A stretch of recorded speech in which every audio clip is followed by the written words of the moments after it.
What up, y'all? Anthony A. Dana Cortez Show. We're in Phoenix, Arizona, on top of a Rubik's Cube. That is because we are interviewing Jessie Reyez. Make some noise, everybody. Here for the stop. You like this? You've never done an interview on top of a Rubik's Cube, have you? No, but it seems fitting, as you said, because I am an enigma myself, so it makes sense. Whoa, that rolled better than I thought it was going to go. All right, I like to start with something from the timeline. Off top, you said that your original name in 8th grade, you went by Spitfire. Is am I right with that? It was listing nicknames, but you know when you're little and you like, I was definitely working through different like rap names and alter egos. Yeah. Like at one point I was like Little Candela, trying to make that shit work too. By the grace of God, it didn't. No. You know, but yeah, it was one of the names I was trying to work out. At that time, when you were ciphering through your names and you said it on Spitfire, who were some of the music artists who inspired you at that time in your life?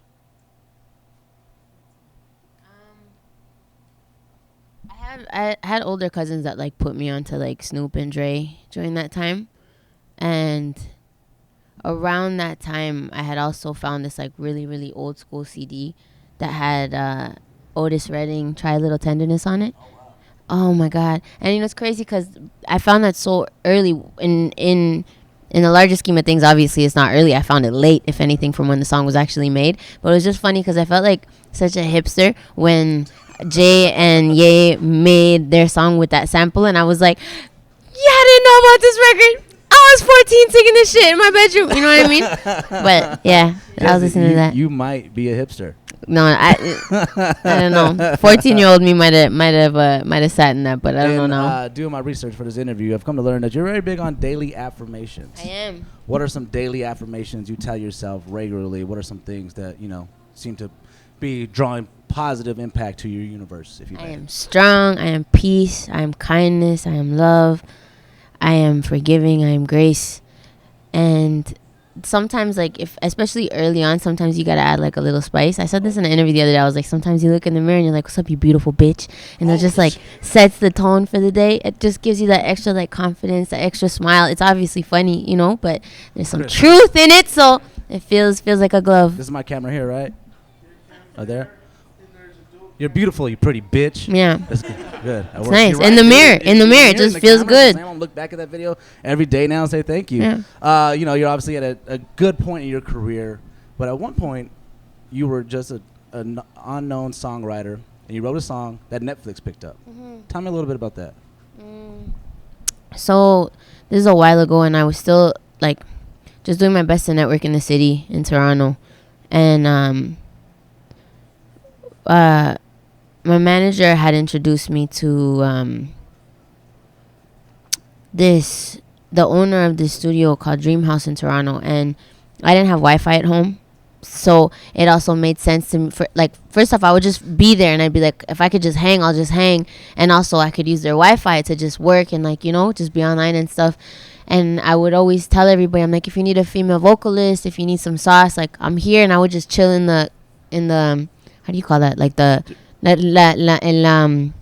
está la oficina, donde uno entra, like the reception kind of. There you go. Okay.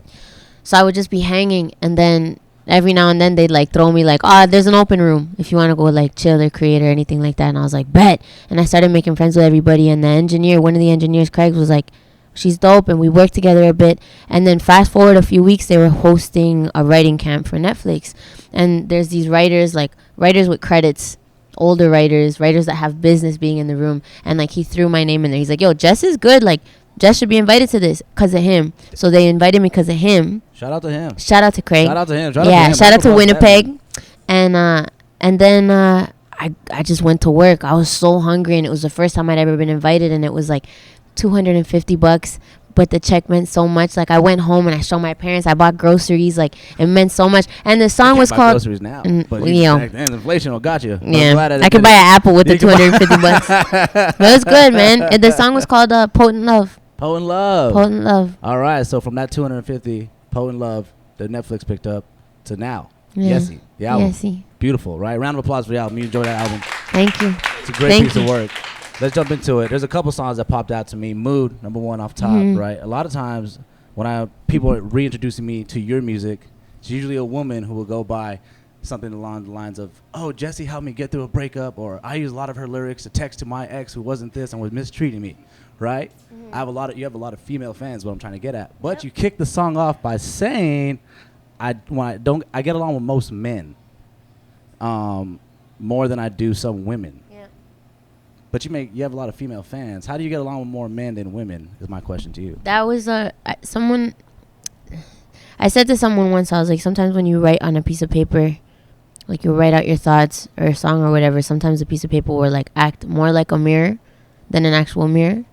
And there's certain things that I've been able to discover about myself when I'm creating. And one of them, and also because I've been doing shadow work, which if you don't know what that is, it's just like exploring your subconscious more and finding out why you are the way you are about certain things. Wait, shadow work? Shadow work. It sounds a lot more dark. It sounds, ironically, pun intended. Pun intended. But it's self work, just self improvement, self development. And I realized that I've had a sisterhood wound from since I was like 20. Like me and my best friend for like at that point damn near a decade, like best friends since we were like 14 to like adulthood, and some shit went down and it fucked me up to the point that I didn't realize for years I was almost like more guarded with women because that breakup fucked me in a way that relationship breakups hadn't fucked me. But like if you ever been through a friendship breakup, that shit hurts different. If you've never been through it, God bless you. Hopefully you never have to do that. But God, man, and so it was a sisterhood wound. Yeah, realizing a friend's a fake is tough. And issues. I don't know. Fake's a strong word, but bro, issues. Do you have more female friends now? Do you feel like you're healed past that? I'm healing. Okay. I'm healing. If I was healed, I think I'd be dead. Is it? But for real, because then life. What's the purpose of life? Like life is suffering. Life is growth. You know. So if I was healed, I'd be dead. So I'm healing. Okay, constantly healing is what you're constantly doing. Healing. Right? Yeah. Is that the same? Is this the same person who got mixed up when you're like, your dude was my broski, but your dumbass had me? No, that's someone else. That's someone else now. So now it's like two women who've messed you up. Yeah, all but right. She wasn't my bro was my bro, and she, you know. That gets tricky, dude. Yeah. Do you find it's hard to be friends with men once they get into a relationship? It can be. It can be if the man's dishonest. But it's true. If the man's honest, like that, the room's like, yeah, because straight up, like if you get introduced as like, yo, this is my homegirl from time, and like, and their partner doesn't feel threatened. If their partner feels threatened, that's not a reflection of the homie that's the friend. That's a reflection of the way that the partner's made them feel. I like the word partner more than men. Yeah. I like to stand up for men. But it's facts. Because it does. It goes both ways. As long as you have that open communication with it. Because sometimes what happens too is other women, your significant other, may be intimidated by another attractive woman who you have chemistry with. Which is fair. Like it's fair, human. Right? It's human for you to be like a little threatened sometimes. It's human for us to like have those sort of insecurities, but communication is key. And later on in that song, you switch back. You talk about buying your pops a vehicle. Yeah. What a moment, dude. Yeah. Congratulations. Thank on that. you. Make some noise for that. Thank you. What was that vehicle you bought your pops? I'm not gonna tell him, man. We're done with stalkers and stuff. I'm chilling on letting y'all know. It was a nice whip. It was a nice whip? Yeah, period. That's what's up. There we go. And then when you really had me on the album was right for Mutual Friends, and then the one right after that, Queen Street. What's that one? Queen Street. All right, that one. But let's get to Mutual Friends first. Okay. All right, so you're talking about this mutual friend. What are some rules for a mutual friend when a couple goes through a breakup? Should the mutual friend tell you what's going on with the other person Absolutely or no? not. Absolutely not. Do you think they should? No, hell no. I don't want to hear nothing about nothing. Keep that to Don't yourself. say nothing at all. Yeah. So then I think it's that mutual friend who might be toxic. Oh. Right? And later on, so let's get down further into mutual friend, right? You come to find out that mutual friend, hold on, let me get to make sure where I'm at on this here. Okay, you get to mutual friend and the lyric goes, our mutual friend asked me how I was sleeping so much with so much hate in my heart, and I told him I sleep like a baby. I told him, your mutual friend is a dude? Yeah? Jessie, that is problematic, my dude. That mutual friend is a hater. He's a Jim Halpert. Look at him. You know what you just did? You know he just did like the fantasy football, like it's the year 2022 and like this and this and this matchups, and if the Aquarius is in the moon in this date, then like all these, can you like superimpose the images and like divided by this plus this decimal plus the wind in the sky means that your mutual friend was toxic. Come on. If this wasn't a Rubik's Cube, he would have tossed the mic. I would have. He would have tossed the mic. So the universe works up into I'm with your mutual dead. What's up, bro? You're toxic. Look at you over here trying to bring this mess. I'm dead. Look. I'm wearing a bucket hat on a Sunday. Of course I'm toxic. I'm not talking about me, dog. All right, let's talk about this mutual homie. I'm dead. What was up with the mutual homie? You what know, kind of advice is he giving you, man? it's not advice. Well- Not advice. It was more so just, I think it was I empathize with the fact of, I empathize with feeling loyal to both. How ironic. I empathize to feeling loyal to both. And I think that maybe that was the issue.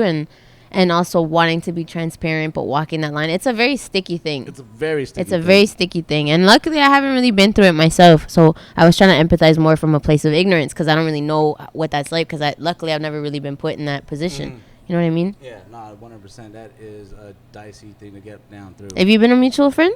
No, I like to know less of everything. Yeah. Don't tell me anything. I don't Yeah, tell me anybody too. what's going I on, love bro. it. I'm like, don't. I'm just trying to go home, bro. Don't tell me what's going on. Bro. Same. Nothing, bro. Same. I don't even hang out with a couple friends. I You don't have don't? any friends, guys, girls, anything like that. See, that's the As club. as it is. Yeah. All right, let's get back to something else I really want to talk to you about. Let's Okay. get back to Queens. I forget the name of the song. Queen Street West, right? That little pre-chorus when that song had me from the beginning, bro. Mm-hmm. I love that song where you talk about you can't sit next to me because my ego is riding passenger. Mm-hmm. I don't care if your mama don't like me no more. I ran to my Instagram and I was like, "What's up?" Ready to post that, right? Nice. And then you switch it up and you go, "The bitches that you want me." Yeah. And I had to stop right there. That hurt my heart, Jessie. That hurt my heart. That hurt my heart. Is that a real story? Did the bitches that he wanted want you after the breakup? Yep. That sucks, dude, for him. Yep. You're right. It sucks. You're right.